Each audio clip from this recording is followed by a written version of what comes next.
Hey guys, Political Junkie 2414 here, and welcome to my first ever official prediction for the 2023 to 2024 United States gubernatorial elections. It's a new year, it is 2023, so that means that we have some new governor's races to watch out for coming up this year. This year we have Kentucky, Mississippi, and Louisiana all holding their governorships, and then next year we will be seeing the rest of these states, the 11 remaining states, have their gubernatorial elections. So I am sorry, everybody. Just start off. I am very sorry that I have not been able to post for 2 weeks. I have been very busy. Just in my personal life, there's been a lot going on. I really wanted to put out content last week. I've been putting out polls and stuff, and you guys have been great at responding to those. So I deeply appreciate all your participation and your support. But I am back now, and we are going to get right on. We're going to get rocking and rolling with this election prediction. So we're going to start off by filling in actually, before we do that, I'm just going to give a little overview of these elections. So, as I'm sure most of you know, governor's elections are very different from federal elections. Sometimes you'll have a governor like, Andy Beshear, the current governor of Kentucky, who is a Democrat, representing, running a very red state, a state that voted for Donald Trump by 15 points. But on the flip side, you'll see, candidates like Phil Scott potentially run, the current Republican governor of Vermont. And Vermont is a state that voted for Biden by 35 points. It's safe blue territory. So a lot of the time, even though our country has become much more polarized, it's much more willing to, these states are, the states in our nation are much more willing to cross over on the local level rather than the federal level. And so that's why you're going to see some, very different characterizations than you might be used to, but just wanted to give you a warning. That's how governor's elections work. Sometimes, the approval rating really does matter, and on a lot of these races, it does matter, and partisanship, it does not have as great of an effect.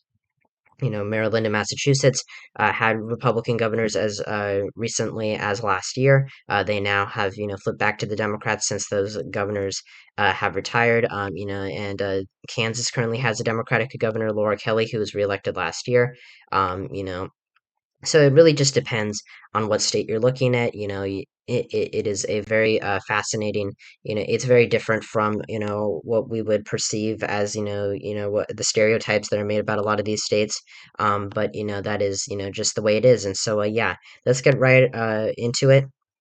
Make sure to like the video if you are enjoying it so far. Subscribe to the channel if you want to see more content like this. And yeah, so we're going to start by filling out the safe Democratic and Republican states. These are the states that are going to go to either party by over 15%. They pretty much have little to no chance of going the opposite direction. These states include Utah, North Dakota, Missouri, Indiana, and West Virginia. So these are the safe red states. We have quite a few open races in some of these states. In West Virginia, Governor Jim Justice is term limited. He used to be a Democrat, was elected as a Democrat actually in 2016. Then in 2017, decided to switch over to the Republican Party. He won in a landslide in 2020 by 33 percentage points. And he is term limited out, so he couldn't run again. But there is a possibility that he does run against Joe Manchin for the U.S. Senate seat, so he could have a very interesting primary there with Congressman Alex Mooney, who has announced he is running as well. You also see Indiana, another GOP governor termed out. Mike Braun, the current U.S. senator, from Indiana, has announced he is retiring in 2024 to run for governor to succeed Eric Holcomb. And Holcomb actually might run for the Senate race, and he may end up, winning. So it would be quite interesting to see Braun and Holcomb. It'd be quite interesting if Braun and Holcomb end up switching places with one another. A very real possibility. But even if Braun or someone else gets the GOP nomination, if Braun doesn't get the GOP nomination, I fully expect Indiana to go red, although it is more Democratic down ballot, so there's a possibility it falls beneath 15%. In the same case of Missouri, Mike Parson, I believe, is the name of the governor. He was Eric Greitens, lieutenant governor, and he took over for Greitens after Greitens resigned in 2018 after all of those scandals. And Parson won big in 2020. He is term limited out, even though he has not served a full 2 years. It really just depends on the state you're looking at. Sometimes you have to serve, you're allowed to run if you haven't served a full 2 terms. Sometimes you aren't. But in the case of Missouri, there will be a new Republican elected governor. And yeah, so that is what we are going to see there. And in North Dakota, it could be an open race, but it does look like Doug Burgum is going to run for re-election. So now we're going to get into the sole two Democratic safe states. We got Washington and Delaware. Delaware is an open seat. John Carney, the current governor, is going to be term limited out. We could see a lot of different candidates run. Potentially, Lisa Blunt Rochester, the representative for the at-large congressional district in the state. But either way, Delaware is a reliably blue state. It is, there are warning signs there for Democrats in the future, but I fully expect it to stay with the Dems. And in Washington, Jay Inslee seems to be running for re-election. He did have a bit of he has, had historically very close races. He was first elected in 2012 by only 3 percentage points, when Obama won the state by almost 15. In 2016, when Hillary Clinton won the state by 16, I think it was, Inslee only won by 9. And in 2020, when Biden won the state by almost 20, Inslee only won by 13. But he is a pretty popular governor. He is, I think, the longest tenured governor, currently serving, because he's the only one who really has, been, elected to 3 terms. Washington's one of the states where they do not have governor term limits. So it does seem like Inslee's going to run. It could fall below 15%. We saw Patty Murray, win by a little bit, underperform in her, Senate race compared to Biden in 2020, but still a respectable showing nonetheless. So I think Inslee is going to be fine. So now we're going to get into the 7 remaining states. These are going to be at least somewhat competitive. We're going to start off with the likely states. Not all of these states are going to be super competitive. Some of them are very close to safe. Some of them are the purest of toss-ups, and some of them are just kind of in between there. So we're going to start off with the likely states. These states will be decided between margins of 5 and 15 percentage points. It's a big gap. Some of them are very close to being hyper competitive. Some of them are not. We're going to start off with the state of Montana, where Greg Gianforte has not announced if he's running for re-election. I don't believe he has anyway. Let's look at Montana. Yeah, he's eligible to run for re-election, but he has not yet stated whether or not he will do so. I do believe he will run. If he doesn't, it's probably to run against John Tester in 2024.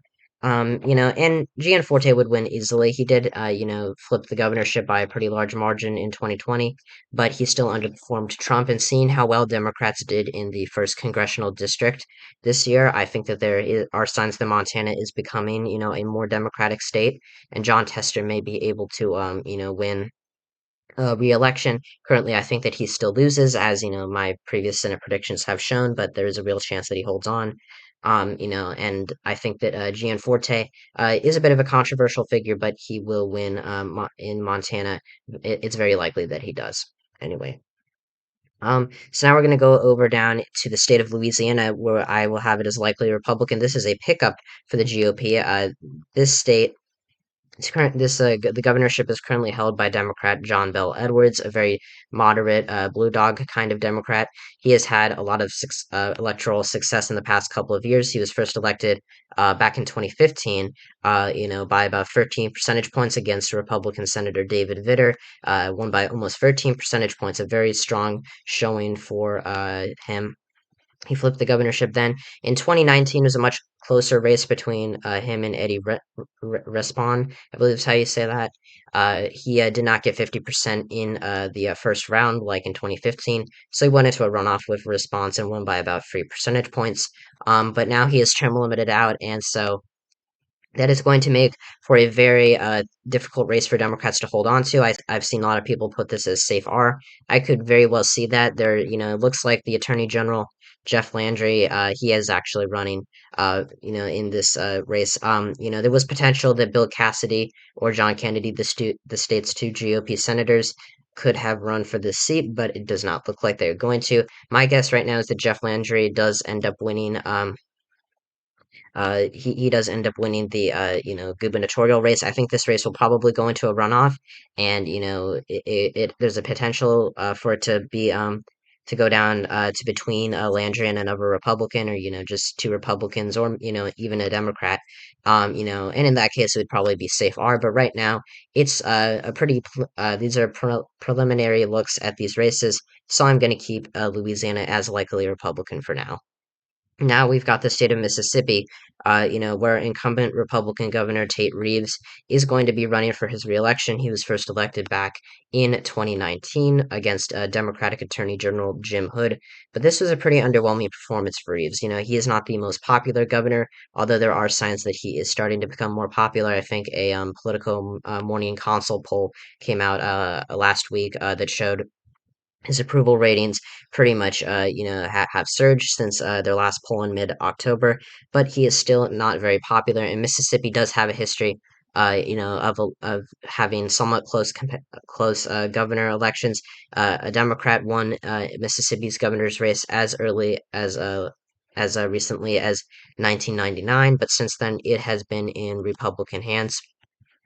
Now, I don't expect Reeves to lose this race, but there is a very real possibility that he does get a primary challenge. And if he does get a primary challenge, that could, he could either lose the primary, or, if he does win the primary, it will probably be a very narrow victory, and then he would have to go on to face the Democratic nominee, who is more likely than not going to be Brandon Presley, who is the Public Service Commissioner for Mississippi's Northern District.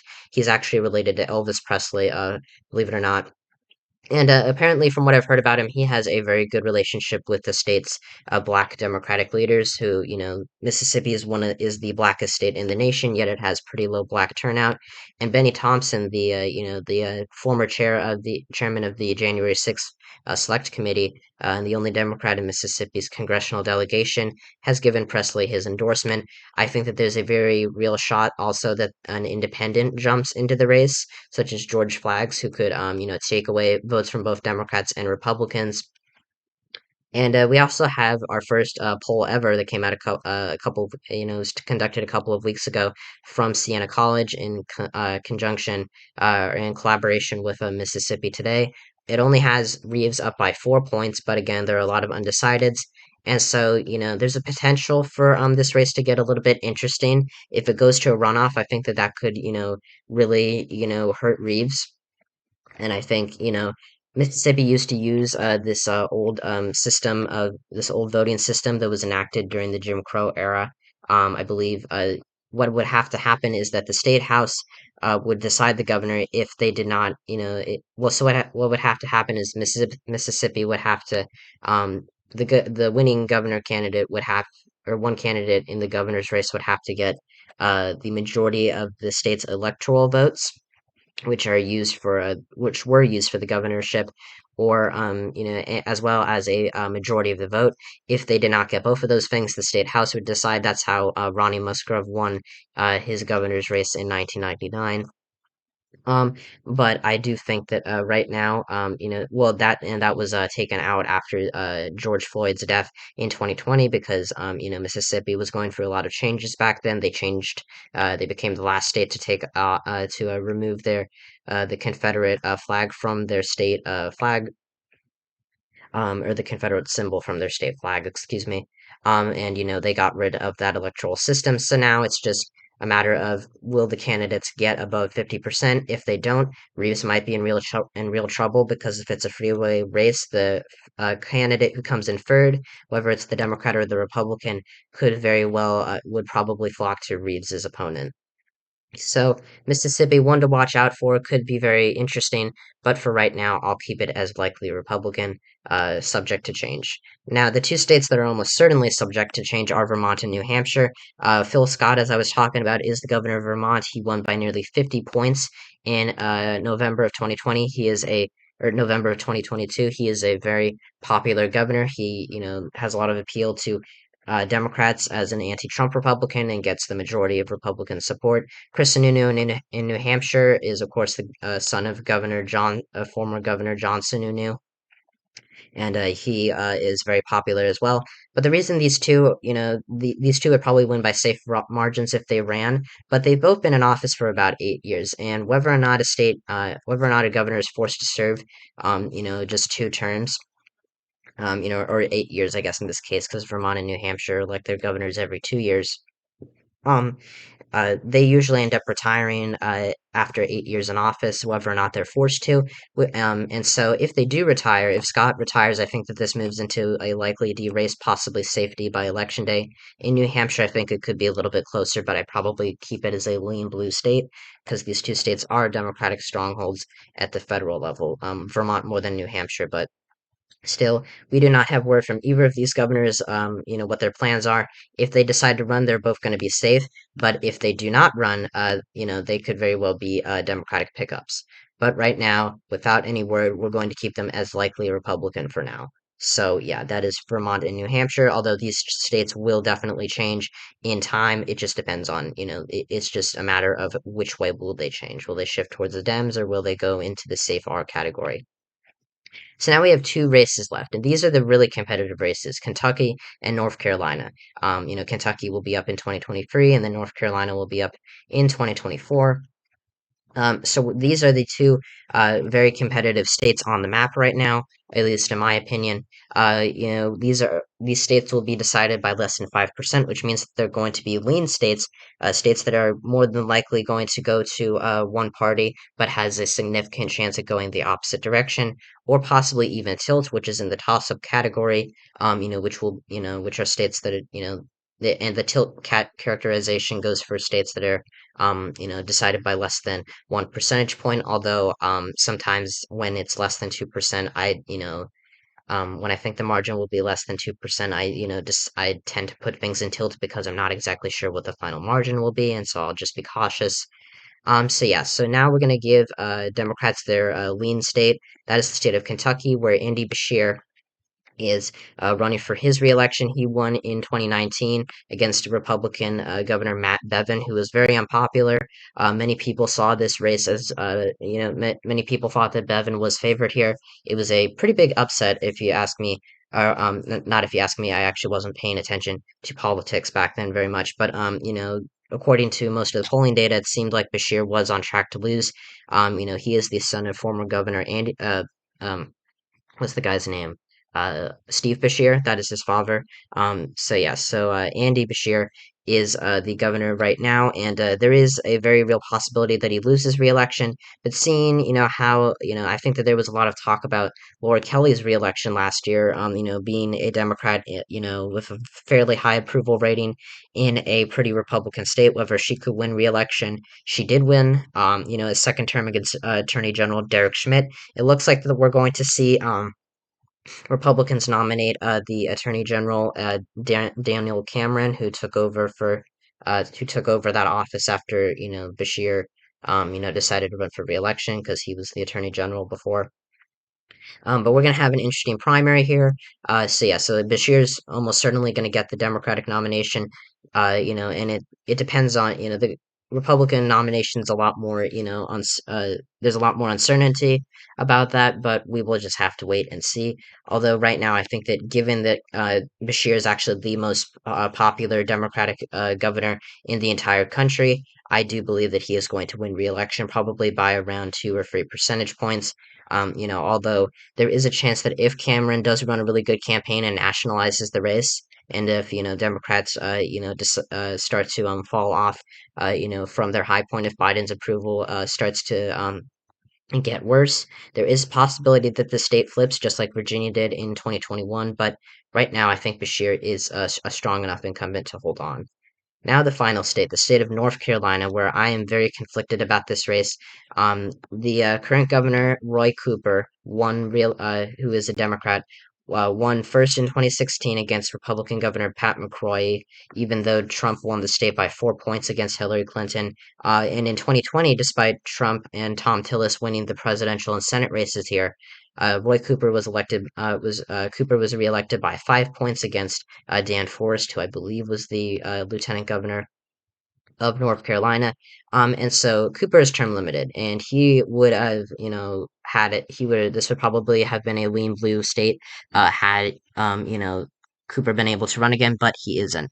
And it could be honestly lean blue. The Democrats have a lot of potential candidates to run in this race.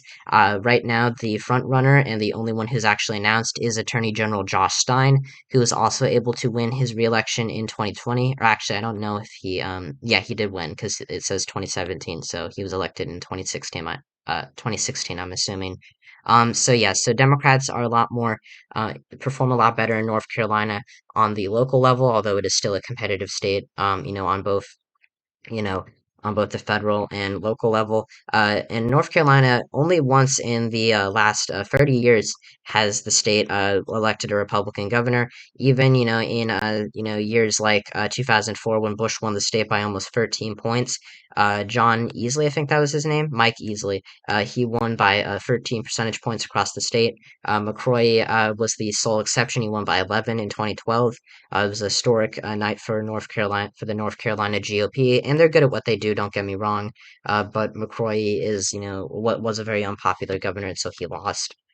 And Cooper has become very popular. He has, been able to really give Democrats a leg to stand on in, a state with a overwhelmingly Republican state legislature. Actually, I don't know if it's overwhelmingly Republican, but it is GOP leaning. And on the flip side, for the GOP nomination, the most likely candidate that's going to run is Mark Robinson, or the likely nominee will be Mark Robinson, the lieutenant governor of North Carolina, who outperformed Trump and Tillis in his lieutenant governor's race in 2020. But Robinson, a lot like Doug Mastriano, is more than likely going to be running against a Democratic attorney general, and we saw how Josh Shapiro won really big in 2022. Obviously, Pennsylvania is a much better state for Democrats than North Carolina. Not much better, but it is, bluer than the state. But despite Robinson's strong electoral history, he does have a history of making some pretty anti-Semitic and very controversial comments. I think that Josh Stein is a very good candidate for the Democratic Party. I think that he can really win this race and hold on to the governorship for them. These polls were taken before the 2022 midterms, so keep in mind that they may have been overestimating Republican support. This one poll conducted by this Republican internal showed Robinson up by 6% in May of last year, and last year in October, this Democratic leaning pollster had Stein up by 2%, which may be kind of concerning for him, but let's remember that a lot of Democratic polling firms underestimated Dems in 2022. And so, while there is potential for the polls to kind of switch back to overestimating Democrats, I think there's a very good chance of that since, pollsters will probably overcompensate for their misses last year. I still think that North Carolina, having a long history of having a reliable history of electing Democratic governors, is going to send Josh Stein to a very narrow victory. I think that Robinson has a lot of potential to screw this race up. He could absolutely win it, but as of right now, if you had to make me bet on a winner, I go with Josh Stein, just barely. A very close race, and we'll have to wait and see how it turns out. Yeah. So this is my first governor prediction for the 2023 to 2024 gubernatorial elections. Republicans a net gain of one seat, going from 26 governorships to 27 in the NGA. By picking up Louisiana, Democrats, go from 24 to 23 because of that loss in Louisiana, but they hold on to Kentucky and North Carolina as well as Delaware and Washington, and Republicans sweep the rest of the states. So thank you guys so much for watching this video. Hyundai Palisade Sorry versus about Ford that. Explorer. Look what Palisade has. Let me stop that. Or Stop that. doesn't. Here we go. You know what? I'll just pull off that tab. I'm sorry about that. That was happening earlier. Anyways, hope you guys enjoyed the video. Make sure to like and subscribe to the channel if you haven't already, and if you enjoyed the video, turn on notifications so you don't miss more content like this. Check out my non-political channel, Interactor127, and, my comrades channel, GrowlingZoo666. Again, thank you guys so much for watching, and I'll see you guys next time when I talk about all things politics. See ya!